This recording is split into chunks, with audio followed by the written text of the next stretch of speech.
কষ্ট পাইছি সব ব্যথা সহেছি তোর বিহার দিনে কত লুকাই লুকাই কাঁদেছি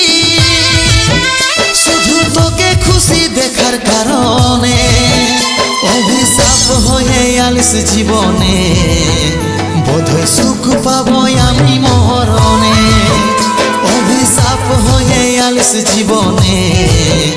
বোধহয় সুখ পাবো আমি